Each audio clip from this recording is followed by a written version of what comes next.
Democrats are finally pushing back on Republicans in person to their face and embarrassing them in a very public way and exposing the lack of knowledge that a lot of these diehard Trump supporters have. So today I have some clips from a debate that Sam Seder did with 20 other MAGA Republicans. And as you can imagine, these guys on the MAGA side had absolutely no idea what they were talking about, and he tore into them. Let's just look at this first clip really quickly. Dude. If you could pay them less? Listen, we're talking about government agencies that do not get tax cuts. They don't, government agencies. They don't. No, yes, they do. They absolutely do. I'm talking about every private and public sector gets tax cuts when you hire a person of color. Government agencies don't pay taxes. Government agencies operate are funded by the government. That is not true. That is not true. And you know what? I think the whole juxtapose of— Look, right here, Sam is looking at this and he knows that this person is too far gone. This person, this gentleman right here, is suggesting that government agencies pay taxes, that FEMA somehow pays taxes to the government when it's part of the government. It's insane. Of this entire conversation. What month is this? This is January. Okay, so we can agree on that. The FDA does not pay taxes. It does not get a tax cut because it doesn't pay taxes. DEIA forces them as an agency to say, if you have a job opening, you must do your best efforts to make sure that every I like that. part I love of me a society— buzzword. You must do your best effort. I love that buzzword. Okay, pause. Because you feel like you have to. You're pressured to. Yes. You shouldn't be pressured to hire someone based on skin color. No, not to hire someone on skin color, but put up notice about that the job exists. Make sure that you put it in different communities so that you have as wide an application pool as possible. And therefore you get tax cuts. All right, return to At your the seat. end of the year when you file taxes, you get a tax cut for hiring someone who speaks a different language or a different skin color. Dude. So this guy just had absolutely no idea what he was talking about. He thinks that government agencies are paying taxes and that you get a tax cut if you hire somebody that's a person of color or somebody that speaks a different language. It's so funny how Republicans use DEI to go after minorities when DEI is not even mainly about people of color and minorities, but they never apply it to Trump's nominees like Pete Hegseth, who is a former Fox News host and obviously has a problem with treating women correctly and alcohol abuse, and now he's running the Department of Defense. That's what I'd call a DEI appointment, but of course he's loyal to MAGA, so Republicans don't really care. I have another clip here from this debate which just exposes kind of the racism and the disgusting nature of a lot of these MAGA Republicans, where they just want to go after people that have been historically oppressed, and they just want to continue that. Let's watch this clip here. What's the problem with xenophobic nationalism? Don't you think that's better for Americans in general? To be xenophobic, nationalism is better. We should have a coherent culture. Everyone should be a part of the same culture. We should have assimilation. Which, do you get to choose what the culture is? We already have a dominant culture. What is based the dominant on culture? European and Christian values and identity. That is the dominant culture. White Christian, it's rooted in European identity. White. So your argument is that has been the dominant culture. Just to be clear, and we're not letting people assimilate to that. We're saying you should keep your culture, and this is why our culture is so divided. Your argument is that Trump is good for those who want a dominant white European culture. I mean, that is what America is. It's rooted in European identity and Christian values. That's what it has been. Would you really disagree with that? What is it then, if that's not the identity of America? Well, I think the identity of America— For the majority of time, America's been a country. You don't think that's been the identity?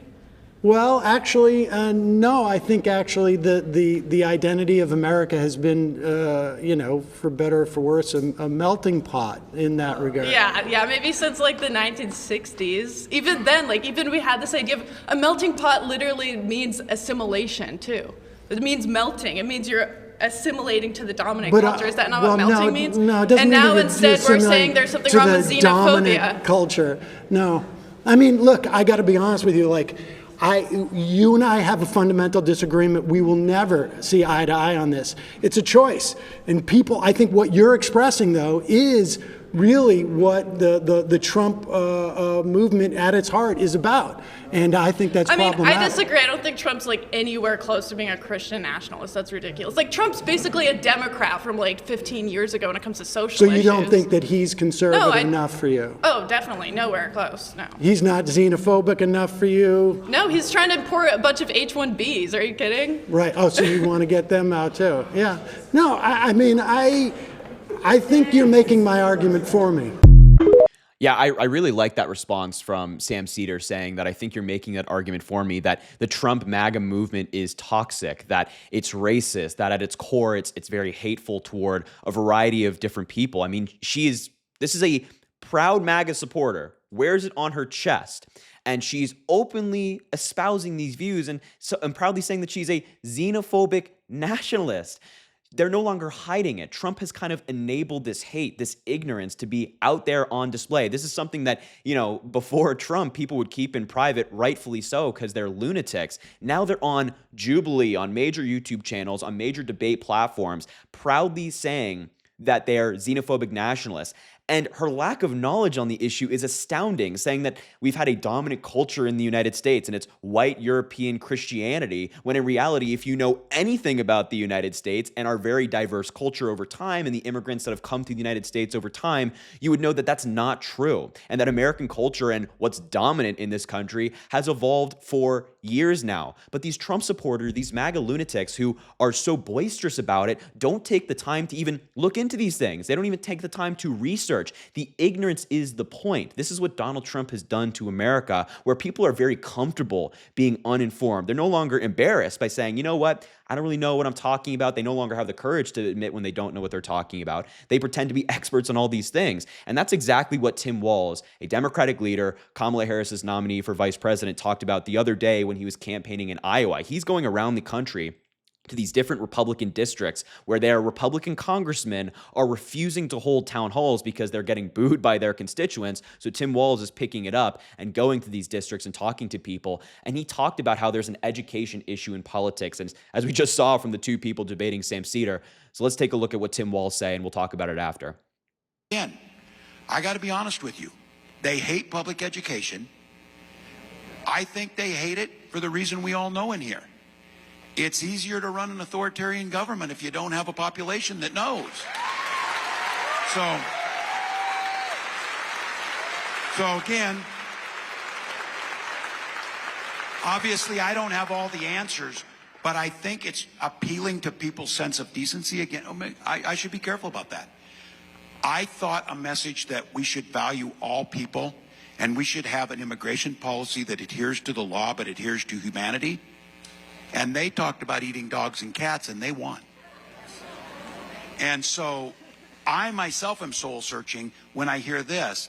How in God's name, of all the money that's being spent and all the tax cuts they're giving, we can't fund those interventions that we know make a difference in millions of children's lives? I can't believe America wouldn't go for that. Look, I'm on the same page as Tim Walz here. I can't believe America didn't go for him and Kamala Harris. And when I see Tim Walz speak, it always makes me very sad as to, what we could have had. Imagining what America would look like and how different America would look like if Kamala Harris and Tim Walz had got elected. But I totally agree with what he said at the beginning of this clip, that being like, they don't like public education. They're trying to dismantle the Department of Education, firing virtually everybody that works there gradually over time to try to follow the law, which is something that Trump doesn't really do all that often, because they want a population that's uninformed. That's why the White House is now picking their own reporters, right, for the press pool, because they don't want the press talking about things that Trump is doing badly and that he's messing up on, because they want a population that's uninformed. And they want a population that just thinks that Donald Trump is responsible for all the good and somebody else is responsible for all the bad. That's the MAGA playbook right now. And I'm glad to see people like Sam Seder, Tim Walz, and these other elected Democrats going around the country sounding the alarm, saying, hey, we have to inform ourselves. We have to be knowledgeable about this stuff. And we got to push back on the Republicans who have a lack of knowledge on this stuff. Anyway, I'll wrap it up there. I appreciate you watching this video, and get out there and continue to fight.